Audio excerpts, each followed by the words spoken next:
Another month, another digest, where I rank all the movies, TV shows, games, and any other type of media that I finished last month, as well as announcing the randomly selected things I'll be watching next month, as suggested by you guys at EliteAri.com. After watching Deadpool and Wolverine last month and getting a bunch of X-Men clips while scrolling my For You page, I felt the itch to rewatch the Fox X-Men movies, and so I ended up watching the first three: X-Men, X2, and X-Men The Last Stand. These are movies I hadn't seen since I was a child, and surprisingly they held up pretty well. The first one was incredibly simple, refreshingly so compared to the modern era of superhero movies that have far more complex plots. In this, we simply follow Rogue and Logan as they move into the X-Men mansion and get roped into Magneto's schemes. It's charmingly simple, surprisingly well directed, but ends a bit nonsensically and a little anticlimactically. X2 steps up the complexity drastically, introduces more characters, forces protagonist and antagonist to team up for a common goal, and introduces a more compelling villain in William Stryker. It also has far more complex and interesting action pieces like the famous Nightcrawler Oval Office scene. But its biggest fault is its length. X2 feels a bit too long.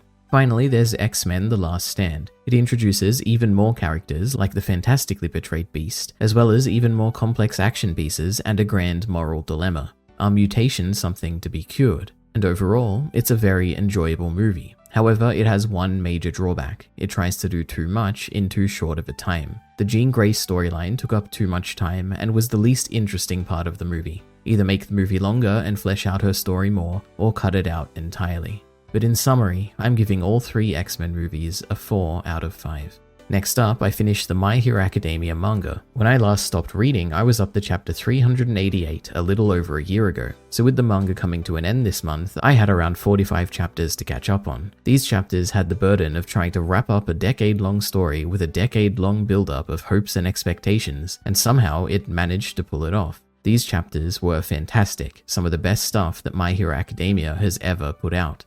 I was engaged by the plot, invested in the characters, I thought the art was fantastic, and felt the ending was incredibly satisfying, to a degree that I truly didn't think it would achieve. There were even characters I had minimal investment in that suddenly became some of my favorites throughout this final stretch. There were moments I cheered, moments I cried, and I'm very glad I waited to read through these final chapters without having to wait for weekly releases. Now, it wasn't perfect, some of the action was a bit hard to follow, and the actual final chapter was a little underwhelming, and I can't comment on how conclusive all the character wrap-ups were, because I was a little loose on the details due to the year-long break from my last reading session, but these are incredibly minor gripes for an overwhelmingly fantastic final stretch. The last 43 chapters of My Hero Academia are easily a 5 out of 5.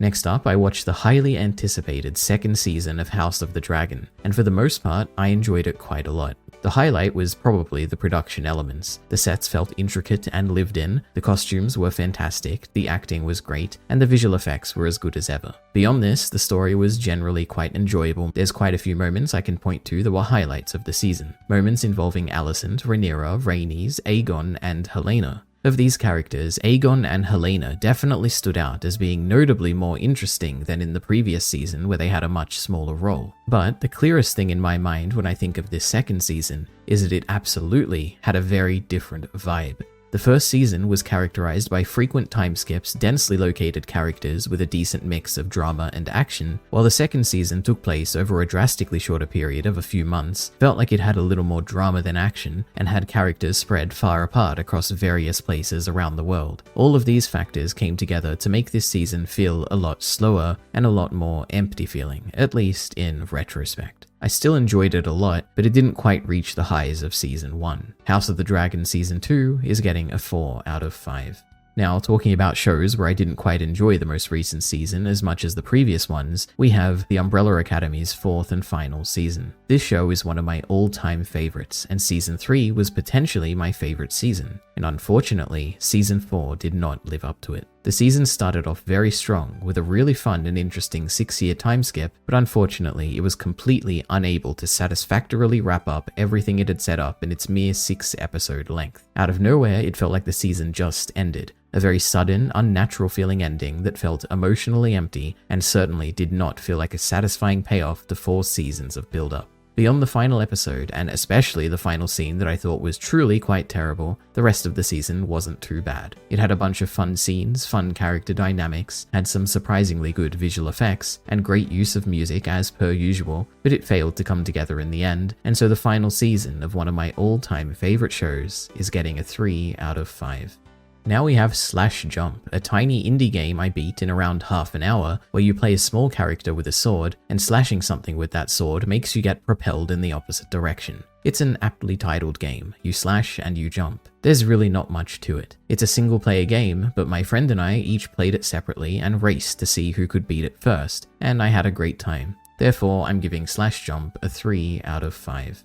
Now we have the 2 movies I watched this month, as suggested by you guys at EliteAri.com. The first was Searching for Sugar Man, a documentary exploring the mysterious musician Rodriguez, who became a very popular artist in South Africa while being virtually unknown in his home country of America. Now, something important to say is that I'm not a big music person, so I don't intrinsically feel the allure of being profoundly moved by good music, but I do understand the appeal of wanting to know more about the person who created a work of art that you value highly. I think the documentary does a decent job of building up the mystery of the life and death of Rodriguez and gets you intrigued as to what really happened to him. But I think the highlight of the documentary is more so the directing, especially the various shots scattered throughout the film where we simply track Rodriguez as he walks across the screen in various environments with his music playing in the background. And speaking about his music, I actually do like it. I Wonder is really catchy, and after finishing the movie, I've actually been listening to Sugar Man quite a bit. Now I have a few thoughts on the documentary aspect more specifically. An artistic documentary like this is trying to weave a compelling story around a backbone of truth stemming from anecdotal interviews, and it feels a bit weird.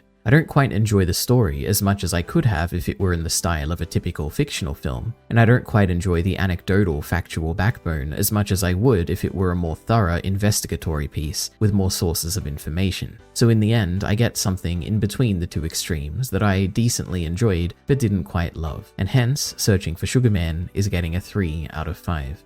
Finally, we have something that I've been meaning to watch for around 10 years, The Godfather. And turns out, this is a really well-made movie with great directing, cinematography, music, and very natural-feeling acting, at least for the most part. However, the plot didn't quite grab me. Now, perhaps this is my fault. There's a lot of characters in this movie who have various nicknames and look so different from scene to scene, so I do feel like I missed around 30% of the plot and character moments in this movie, but I still thoroughly enjoyed it. The movie is also quite slow, which lets you hold on the great scenes for a long time, like Michael's dinner at the restaurant, the meeting with all the Dons, the wedding in Sicily, Vito chatting with his son in the garden, and teaching his grandson how to water the plants. The slowness is good, but the length is not. I somehow managed to watch it in a single session, but every now and then I would check the timeline and see that the movie was nowhere near over, which was a little bit of a dreadful feeling. For the most part, the movie holds up very well for being over 50 years old, with 2 main exceptions. There's one goofy fight scene where Sonny is beating up Carlo where his hits obviously aren't landing, and there's the "Do you renounce Satan" scene toward the end of the movie, which is one of the most cliche things I've seen in my life, and was pretty funny to watch in the modern day,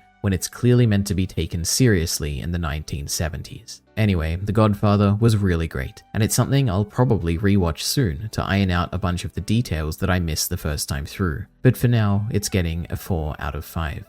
And that's this month's digest. If you're interested in more in-depth discussions for these pieces of media, check the links in the description for their individual videos. As for next month, I spun the selection wheel last stream to choose from some of your suggestions made at EliteAri.com, so make sure to subscribe to EliteAri and check out the website. The winners for this month are 3 movies: Akira, This Is England, and Polite Society.